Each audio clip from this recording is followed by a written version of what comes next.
देखिए एक द्विघात समीकरण का एक बहुत ही प्यारा क्वेश्चन है 8x² is equal to 10x minus 3। इसके मूलों का लक्षण बताना है। तो सबसे पहले इसको कायदे से हम लोग चेंज कर लें। 8x² ये इधर बुला लें दोनों को, minus 10x plus 3 is equal to 0।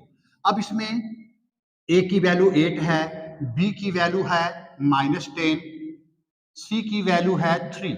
अब b² माइनस 4ac निकाल लें। बी स्क्वायर की वैल्यू माइनस 10 का स्क्वायर कर दें, माइनस 4 इंटू ए 8 है, सी है 3। अब ये आ जाएगा 100 माइनस आपका ये 32 थ्रीजा जो है ये आ जाएगा 96।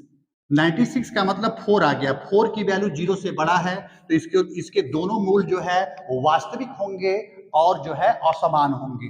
दोनों मूल इसके वास्तविक होंगे और असमान होंगे। देखिए एक इक्वेशन दिया है 3y² minus 12y plus m बराबर 0 के मूल बराबर हैं तो m का मान बताना है। जब किसी द्विघात समीकरण के मूल बराबर हो तो विविक्तिकर जो है b² का मान जो है 4ac के मान के बराबर होता है। b की वैल्यू माइनस 12 है तो माइनस 12 का स्क्वायर कर दें, इज इक्वल टू 4 इंटू ए की वैल्यू 3 है और सी की वैल्यू जो है यम है। अब ये आ जाएगा, इसको सॉल्व कर लें, 12 यम इज इक्वल टू, इसको सॉल्व करेंगे तो 12 इंटू 12 आएगा, माइनस भाई माइनस है यहाँ भी माइनस, ये है इंटू करेंगे तो प्लस हो जाएगा। तो एक से एक काट दीजिए, m की वैल्यू आ जाएगा 12। तो m का मान बताना है तो m की वैल्यू आएगा 12। देखिए एक क्वेश्चन है, एक समीकरण दिया है 8x² is equal to 10x minus 3। इसके मूलों का लक्षण ज्ञात करना है। अब देखिए द्विघात समीकरण यदि आपका इस तरह का है ax² plus bx plus c is equal to 0। अब ये द्विघात समीकरण है, इसका एक मान आएगा डिस्क्रिमिनेंट, तो d की वैल्यू होता है b² माइनस 4ac। यदि इसकी वैल्यू 0 हो तो दोनों मूल जो है वास्तविक होंगे और समान होंगे। दोनों मूल वास्तविक और समान, और d की वैल्यू 0 से बड़ा हो तो दोनों मूल वास्तविक होंगे और असमान होंगे। यदि d का मान 0 से कम हो तो दोनों मूल अधिकल्पित होंगे और असमान होंगे। माने ये पहला जो है, दोनों मूल वास्तविक एवं समान, ये मूल वास्तविक एवं अलग अलग, अधिकल्पित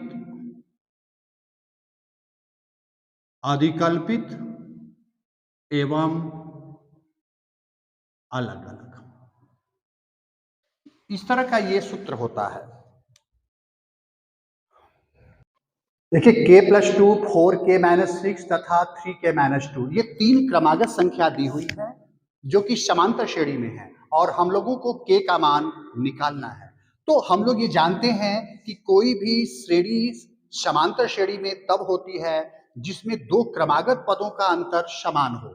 इसका मतलब ये हुआ कि इसमें से ये माइनस कर दें, 4k minus 6 minus k+2 is equal to, इसमें से ये माइनस कर दें, वो आएगा समान ही आएगा, माइनस 4k माइनस 6। अब इसको थोड़ा सा सॉल्व कर दें, अब ये आ जाएगा 3k, भाई 4k में से k, 3k minus 6 minus 2 minus 8 is equal to 3k minus 4k minus k minus 2 plus 6 plus 4। इसको इधर बुला लें, 4k इज इक्वल टू, इसको उधर भेज दें 12, k की वैल्यू आ जाएगा 3। एक समांतर श्रेणी के प्रथम तीन पद को बताना है, जहां a का मान ये दिया है, d का मान a का मतलब होता है प्रथम पद, d होता है सार व अंतर। जब भी समांतर श्रेणी का क्वेश्चन पूछे, प्रथम पद a, द्वितीय पद a प्लस d, तृतीय पद जो है a प्लस 2d, इसमें जरा वैल्यू रख दें, यह आ जाएगा 1/2, ये रख रहे हैं। अब यहाँ पर a है 1/2 और d है -1/6, इसको सॉल्व कर लें तो 3 माइनस 1 ये आ जाएगा 2/6 माने 1/3। इसमें भी रख दें, ये a की वैल्यू है 1/2, d की वैल्यू है -1/6, ये काट दीजिए, ये आ जाएगा 1/2 माइनस 1/3। थोड़ा सा सॉल्व कर लीजिए, 3 माइनस 2 आ जाएगा 1/6। तो प्रथम 3 पद हो जाएगा 1/2, 1/3, 1/6, ये आ जाएगा हमारा आंसर। देखिए ये एक समांतर श्रेणी का ही क्वेश्चन है, लेकिन थोड़ा सा अलग ढंग का है। ये श्रेणी दिया हुआ है, कह रहा है कि अंत से जो है इसका 11वां पद ज्ञात करिए। तो अंत से 11वां पद का फार्मूला होता है T dash N is equal to L minus N minus 1 into D. T dash N का मतलब अंत से एनवां पद। अच्छा, हमको अंत से 11वां पद निकालना है। लास्ट टर्म दिया है -62 माइनस 11वां पद, तो n का मान 11 कर देंगे, 11 में से 1 माइनस कर देंगे तो 10 आ जाएगा। और d की वैल्यू जो है हमेशा दूसरे में से पहला पद को माइनस करके निकालते हैं।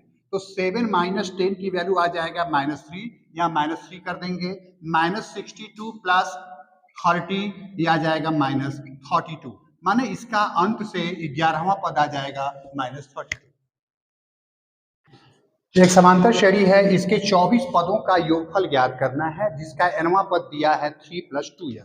तो सबसे पहले प्रथम और द्वितीय पद निकाल लेंगे। t1 n के जगह 1 रख दीजिए, n के जगह 1 रखेंगे 3 + 2 5 आ जाएगा। t2 n के जगह 2 रख दीजिए, 2 दूना 4 3 7। इसके बाद सारवंतर निकाल लीजिए, दूसरे में से पहला पद माइनस करके ये आ गया।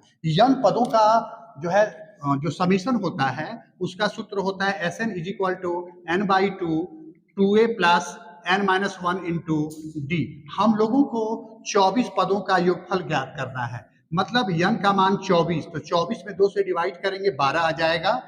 2 इंटू ए का मतलब प्रथम पद 5 है, प्लस ये 24 लेंगे, 24 में से 1 माइनस कर देंगे 23 हो जाएगा। डी की वैल्यू 2 है, थोड़ा सा इसको सॉल्व कर दें 12, और ये आ जाएगा 10 प्लस ये आ जाएगा 46। 46 में 10 ऐड करेंगे 56 आएगा। तो 12 इंटू 56, इसको जो है इंटू कर दें, 56 है और 12 है,